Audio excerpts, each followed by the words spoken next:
네, 오늘 요한복음 3장에서 유대인 지도자이자 바리새인인 니고데모가 예수님께 찾아와서 함께 대화하고 있는 모습입니다.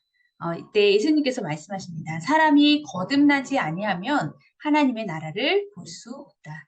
네, 거듭나지 않으면 하나님 나라를 볼 수도 하나님 나라에 들어갈 수 없다라고 이야기해 주시고 계시는 모습인데요. 그러면 나는 과연 거듭난 사람인가? 내가 거듭났는지 안 났는지 어떻게 할까?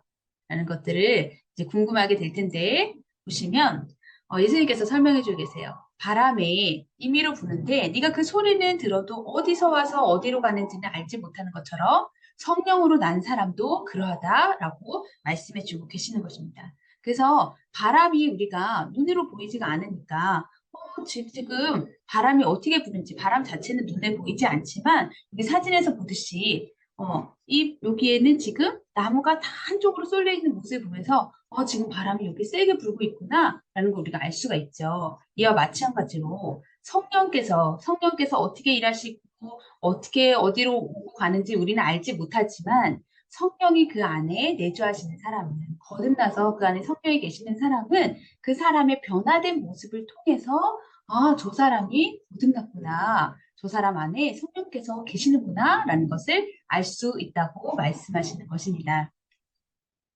네, 그러면 거듭난 사람들은 어떤 특징을 가지고 있는가 한번 같이 살펴보도록 할 텐데요. 거듭난 사람들의 특징 첫 번째는요, 바로 영의 양식을 먹고 싶어 한다는 것입니다. 그래서 하나님의 말씀이 너무너무 좋고, 말씀을 계속 먹고 싶고, 말씀을 공부하고 싶은 마음들이 막 올라옵니다. 왜냐하면 우리의 몸이 살아있다면 먹을 것을 계속 찾는 것처럼 우리의 영혼이 살아있게 되면, 태어나게 되면 우리 영혼이 영의 양식을 먹고 싶어 하게 되는 것은 당연한 것이죠. 그래서 이 영의 양식은 말씀을 계속 먹고 싶어 하는 것입니다. 그래서 이 말씀이 꿀과 송이꿀보다도 더 달콤하다라는 그 맛을 본 사람들은요, 그렇게 해서 한두 번 계속 이 맛을 본 사람은 이제 다른 것에서는 이게 채워지지 않기 때문에 계속 말씀을 더 사랑하게 되고, 더 보고 싶고, 말씀을 더 공부하고 싶은 마음들이 더 커지게 되는 것입니다. 네. 두 번째, 말씀 안에서 거듭난 사람들의 특징은요, 주인이 바뀌게 되는 것입니다. 나 중심으로 살았던 사람이요. 이제는 예수님 중심으로 살게 되는 것입니다. 그래서 이전에는 내가 좋아하는 거, 내가 하고 싶은 거, 내가 해야 하는 것들을 하면서 살았다면, 이제는 예수님이 좋아하시는 거, 예수님이 원하시는 것을 이제는 나도 하고 싶게 되는 것입니다. 그래서 내가 싫어하면은 예전에는 안 했지만, 이제는 예수님이 좋아하시는 거라면 그것이 내가 싫어해도 순종할 수 있게 되는 거죠. 반대로 예수님이 싫어하시는 거는 근데 나도 더 이상 그것이 좋아지지 않게 되는 것입니다. 그래서 점점 죄에서 멀어지게 되죠. 그래서 주인이 바뀌는 모습을 보고 저 사람은 거듭났구나라는 것들을 보게 되는 것입니다. 세 번째는요. 세계관의 변화가 있게 됩니다. 그래서 그 이전에는 세상의 가치관, 세상적인 세계관으로 바라봤다면 이제는 사람과 상황을 바라보는 관점이 하나님 나라의 관점으로 변하게 되는 것입니다. 그래서 사람의 어떤 겉모습, 외적으로 보이는 어떤 조건으로 그 사람이 어떤 사람인지를 판단하고 평가하는 것이 이제는 그 사람 자체를 존귀히 여기게 됐고 그 사람을 차별하지 않고 사람의 겉모습으로 차별하지 않게 되는 그런 하나님 나라의 눈이 생기게 되죠. 그리고 상황을 바라볼 때도 그냥 눈에 보이는 상황만을 바라보는 것이 아니라 이 모든 상황을 좋은 상황이든 나쁜 상황일지라도 합력하여서 선을 이루시는 하나님을 신뢰하기 때문에 이 상황 속에서도 하나님 나라의 관점으로 바라보고 소망을 가질 수 있는 것. 그런 세계관의 변화가 있는 것이 바로 거듭난 사람의 특징입니다. 네 번째로 그 특징은요, 바로 말이 변화되는 것입니다. 내 마음의 주인이 바뀌고 세계관이 바라보는 그 관점이 바뀌게 되니까요, 말이 바뀌게 됩니다. 그래서 그 이전에는 이 세상의 가치관으로, 이 세상의 세계관으로 살 때는 늘 남들과 비교하기 때문에, 내가 저걸 더 갖고 싶고, 그래서 갖지 못했을 때 내가 불평하고, 원망하고, 네, 또 다른 사람을 비방하기도 하고, 판단하고, 정죄하고, 이랬다면, 이제는 이 안에 하나님이 주인 되시기 때문에 이제는 다른 사람을 칭찬하고 다른 사람을 위로하고 세워주고 격려해주고 하는 그런 말로 변화가 되어지는 것입니다. 그래서 거듭난 사람들의 말을 보면 그 사람이 저 사람 거듭났구나 라는 것들을 알 수 있게 되는 것입니다. 네, 다섯 번째는요, 영적인 것들을 추구하게 됩니다. 육신을 따르는 자는 육신의 일을, 영을 따르는 자는 영의 일을 생각하나니 이렇게 말씀하신 것처럼요.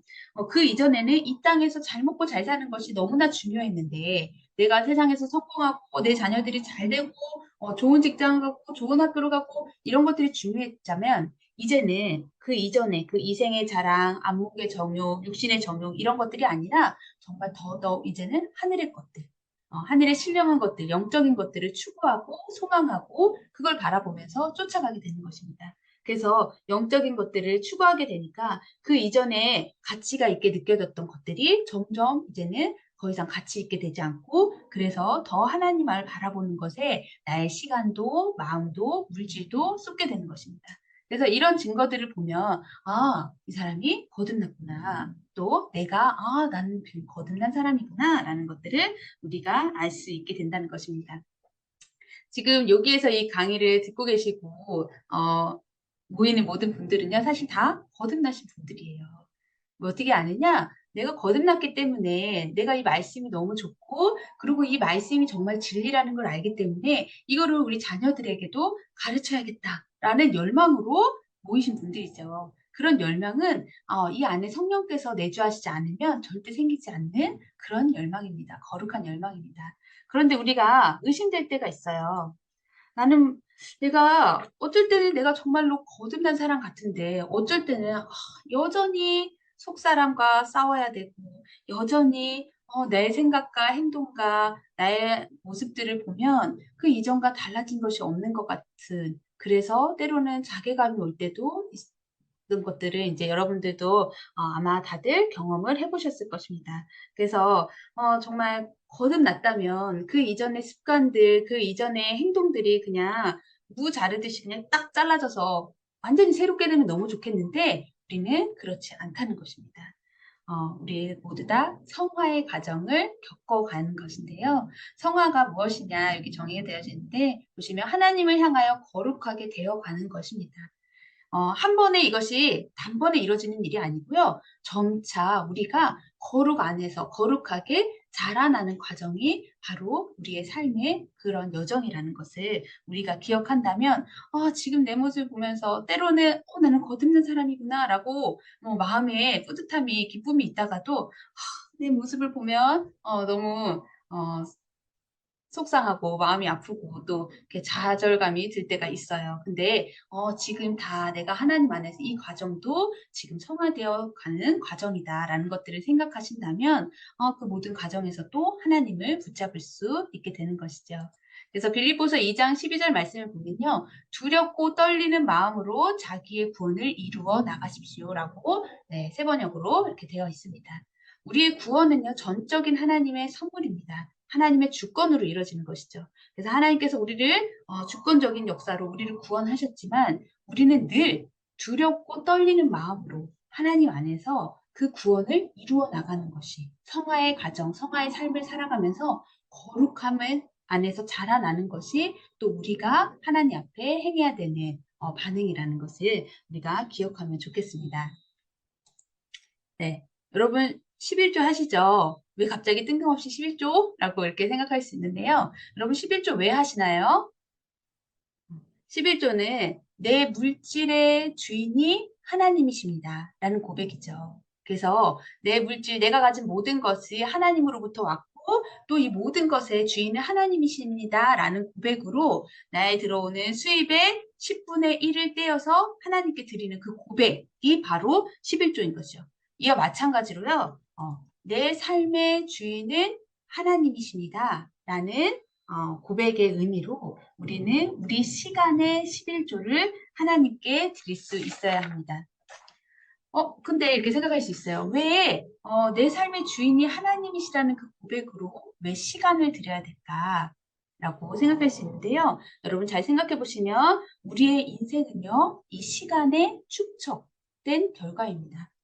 우리 한 시간 한 시간이 모여서 하루가 되죠. 그 하루하루가 모여서 한 달이 되고 한 달 한 달이 모여서 1년이 되고 1년이 10년, 20년, 30년 이렇게 시간이 축적되는 것입니다. 그래서 우리 인생은요. 그 시간에 축적된 결과가 바로 우리의 모습이죠. 그래서 내 인생의, 내 삶의 주인이 하나님이십니다라는 고백을 드리게 된다면 내 시간을 하나님께 드릴 수 있어야 되는 것이죠. 그래서 내가 내 시간을 어떻게 사용하는지를 보면 내 삶의, 내 인생의 주인이 나인지 아니면 하나님이신지를 알 수 있게 되는 겁니다. 그래서 우리가 기도하면서는 하나님이 내 삶의 주인이십니다 라고 고백하면서 내가 하고 싶은 것, 내가 보고 싶은 것으로 내 시간을 다 채우고 있다면 그 고백이 정말 진정성 있는 고백인가 한번 생각해 보아야 된다는 것입니다. 네. 우리가 하나님께 시간을 드린다는 것은요, 하나님 앞에 머무는 것을 의미하지 않을까라고 생각이 듭니다. 하나님 앞에 머물면서 온전히 하나님께만 집중하는 것, 온전히 하나님만 바라보면서 나의 시선이 다시 하나님께 향할 수 있게 하는 그 시간이 바로 내가 하나님 앞에 머물고 하나님께 드려지는 그 시간이 아닐까라는 생각을 해보게 되는데요. 이렇게 하나님 앞에 머무는 시간을 그러면 우리는 어떻게 보내야 할까?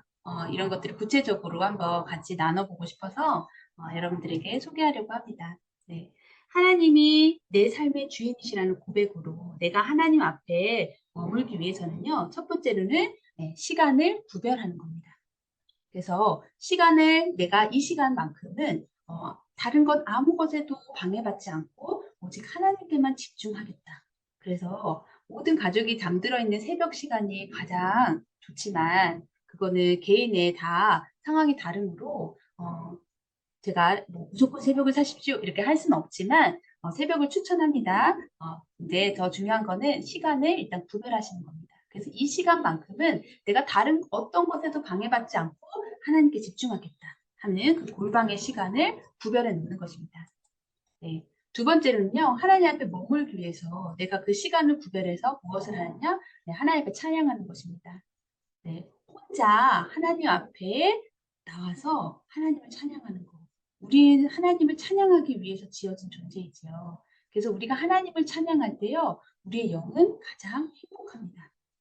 네, 반주도 없고 뭐 성가대도 없고 화려한 음악이 없을지라도요, 우리가 우리의 목소리로 하나님을 높이고 찬양하는 이 시간, 그리고 우리의 그 가사 하나하나를 우리의 기도의 고백으로 담아서 진심으로 하나님 앞에 올려드릴 때 우리가 하나님 앞에 머무는 이 시간이 정말 하나님 안에서 풍성하고 기쁨을 누리는 시간이 되게 되는 것입니다. 네. 세 번째로 하나님 앞에 머무는 시간 동안 우리가 무엇을 해야 하느냐? 네, 성경을 묵상하고 또 공부하는 것입니다. 성경을 묵상하는 거, 여러분들에게 제가 추천하는 것은요, 성경을 묵상하고 같이 통독하는 그런 공동체에 소속되는 겁니다.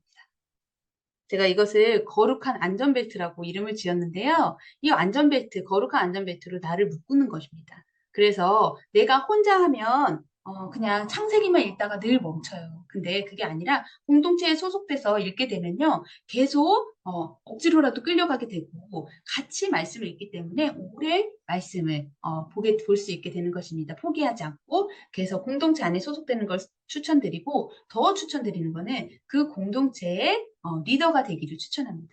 그래서 정말 이건 강력한 안전벨트로 나를 묶는 건데 그렇게 되면 정말 내가 좋으나 싫으나 내가 힘드나 내가 할 일이 많으나 뭐 관계없이요 죽으나 사나 해야 되는 것입니다. 리더이기 때문에. 네, 그래서 나를 정말로 강하게 그 말씀 안에 나를 묶어놓는 것들이 그런 장치들이 필요합니다. 그래서 묶어놓으시고 그리고 또 하나는 성경을 그냥 읽는 것에서 멈추는 것이 아니라 공부해야 한다는 것입니다. 그래서 공부를 한다는 거는 이제 성경 안에서 그 배경이라든가 아니면 그 역사적인 그런 흐름이라든가 이런 전체적인 것들을 볼 수 있어야지 한 구절만 보는 것과 그 성경의 큰 맥락 속에서 말씀을 이해하는 것은 전혀 다르기 때문에 성경을 공부하는 것이 필요합니다. 그래서 우리 천국은 마치 땅에 감춰진 보화라고 하잖아요. 그것처럼 이 성경 속에 이 감춰진 진리의 보화들을 날마다 캐내는 거. 그 정말 이 성경 안에는 모든 보물들이 다 들어있거든요. 이건 세상에서 줄 수 없는, 그리고 절대 내가 이 보물을 가졌을 때 뺏기지도 않을 그런 보물들이 이 안에 다 들어있습니다. 그렇기 때문에 날마다 하나님 앞에 머무는 그 시간, 하나님 말씀을 묵상하시고 또 공부하시면서 이 안에 있는 보화들을 캐는 그런 기쁨의 시간들로 내가 하나님 안에 머물 수가 있습니다. 네, 네 번째는요, 이 하나님 앞에 머물면서 기도하는 것입니다. 여러분들 이제 하나님 앞에 기도하는 시간들을 다들 가지고 계실 텐데요. 오늘 제가 손가락 기도를 알려드리려고 합니다.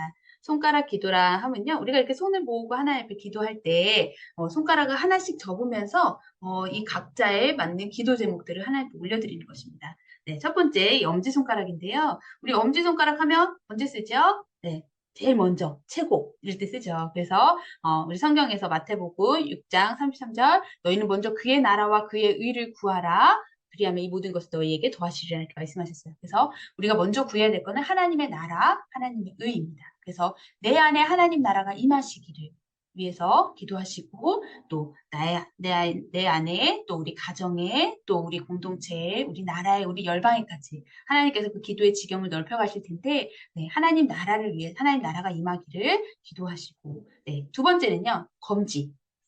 검지는 언제 쓰지요? 네, 이렇게 방향을 제시할 때 사용합니다. 그래서 올바른 방향을 제시해야 하는 분들을 위해서 중보하는 겁니다. 이 검지는. 네, 그래서 우리에게 올바른 방향을 제시해야 될 사람들이 누가 있을까요? 이 나라를 보면 이 국가 지도자들이 올바른 방향을 제시해야겠죠. 그래서 나라의 지도자들을 위해서 기도하시고요. 또 우리의 영적인 지도자들, 목회자들을 위해서 한국의 목사님들을 위해서 기도하는 겁니다. 또 누가 있을까요? 우리 아이들의 학교 선생님들, 우리 아이들에게 올바른 것들을 잘 지도하실 수 있게끔 위해서 기도하시고 또 학원 선생님 아니면 뭐 영적인 리더, 멘토들 위해서 올바른 방향을 제시해야 될 분들을 위해서 기도하는 것이 검지 손가락입니다. 네, 세 번째, 중지 손가락 가장 길죠. 이 세 번째 손가락은요, 내가 가장 사랑하는 사람들, 가장 사랑하는 가족과 친구들을 위해서 기도하는 겁니다. 그래서 가장 사랑하는 사람들, 가족을 위해서 기도할 때 여러분 누구 먼저 기도하시나요? 네, 보통 아이들 위해서 기도하시죠. 네, 근데 가장 사랑하는 사람 위해서 기도할 때요, 1순위는 남편입니다. 우리의 남편이 우리 가정의 영적인 제사장으로 잘 설 수 있게끔 성령 충만하게 지낼 수 있게끔 우리 남편을 위해서 아내들이 기도해야 합니다. 그리고 위해서 또 기도해야 될 우리 자녀들을 위해서 이 시간을 가지면서 많이 울어보는 시간을 가지십시오. 우리 자녀를 위해서 울 수 있는 사람, 울어야 하는 사람은 엄마들밖에 없습니다. 네. 그래서 여러분들 자녀를 위해서 기도할 때 하나님께서 우리 자녀를 향한 하나님이 이 땅에 주신 소명들도 알게 하실 거고요. 정체성도 깨닫게 하실 것입니다. 그리고 우리 자녀들을 위해서 울 때 여러분들 우리 자녀들 교육 위해서 굉장히 많이 고민하시죠. 근데 자녀를 위해서 기도하실 때 하나님께서 이 자녀를 지으신 분이 하나님이기 때문에 이 아이에게 가장 적합한 교육의 방법들, 교육의 방향들을 알려주실 것입니다. 그래서 자녀를 위해서 우는 시간들을 이 하나님 앞에 머무는 시간 동안 가지시는 겁니다. 그러고 이제 우리 주변의 가족들, 이웃들 위해서 이 세 번째 손가락을 접으면서 기도하시는 겁니다. 자, 네 번째 손가락은요, 약지입니다. 그래서 가장 약한 자들을 위해 기도하시는 겁니다. 그래서 우리 주변에 몸이 약한 사람들, 또 정신적으로 약한 사람들, 영적으로 약한 사람들, 그래서 약한 사람들을 위해서 중보해 주시고, 그리고 또 뭐죠? 신문이나 뉴스 같은 걸 보면은 어려움에 처한 사람들 있죠. 그런 분들을 위해서 우리가 이 약한 자들을 위해 기도할 때 그런 분들을 위해서 중보해 주시는 겁니다. 그래서 지금 어려움에 처해 있는 뭐 북한이라든가 우크라이나 여러 가지 열방을 위해서까지도 이 기도가 확장될 것입니다. 네. 그리고 마지막 새끼손가락, 네. 이거는 자기를 위해서 기도하는 것입니다. 그래서 우리가 기도할 때 먼저 하나님 나라와 의를 위해서 구하고, 네. 그러면서 차례차례 중보하면서 마지막에 자신의 기도를 올려드리면서 이 시간을 통해서 하나님 앞에 깊이 머무는 시간을 가지실 수 있게 되는 것입니다. 네. 여러분들, 제가 시간을 11조를 드리라고 했는데요. 시간 하루가 24시간입니다. 24시간에 10분의 1이면 몇 시간일까요? 네. 24시간에 10분의 1은 2시간 24분입니다. 근데 우리가 바리새인처럼 2시간 24분 딱 이렇게 알람 맞춰놓고 타이머 맞춰놓고 막 하면서 아직도 멀었어. 네. 이렇게 하시는 게 아니고요. 네, 우리가 율법적으로 정말 종교적인 행위에 멈추는 것이 아니라 정말 사모함으로 하나님 앞에서 이 시간을 머물면서 나오시되 우리가 정말 중요한 거는요, 이 우선순위를 하나님 앞에 두는 것입니다. 그래서 내가 다른 무엇보다 정말로 이 시간은 꼭 지킨다. 무슨 일이 있어도 하나님 앞에 머무는 이 시간은 반드시 지킨다. 내가 아무리 바빠도, 아무리 급해도, 아무리 할 일이 많아도, 아무리 눈앞에, 우리는 막 눈앞에 늘 일들이 쌓여 있죠. 눈앞에 일이 쌓여 있어도 아니면 아무리 피곤해도 내가 이 시간만은 반드시 지킨다라는 이 우선순위를 가지고 여러분들이 하나님 앞에 이 시간을 구별하시고 하나님 안에서 찬양하고 말씀 읽고 기도하시면서 머물러 가신다면 우리가 거듭난 사람들의 그 특징이 점점 더 뚜렷해지고 분명해질 것입니다. 이전에는 맞나? 내가 거듭났나? 네, 이렇게 고민되고 의심되었던 것들이 이제는 난 거듭난 사람, 나의 정체성은 하늘에 속한 사람, 하나님의 백성라는 것들이 더욱더 분명해지실 것입니다. 네. 그 어디나 하늘나라를 누리는 삶, 시간의 11조라고 제가 이름을 지어봤는데요. 여러분들이 이렇게 하나님 안에서 머무는 시간들을 더 많이 가지실수록 그 거듭남의 그런 특징들이 더 분명해질수록 우리는 그 어디나 하늘나라를 누리게 되실 것입니다. 그래서 상황과 환경에 관계없이 우리가 늘 하나님 나라를 볼 수 있고 하나님 나라를 이 땅에서 이 천국을 끌어다 쓰는 그런 축복을 누리면서 살 수 있을 것입니다. 그래서 반드시 이런 삶을 시간의 11조를 통해서 하나님 나라를 누리는 삶이 다 되시기를 바랍니다.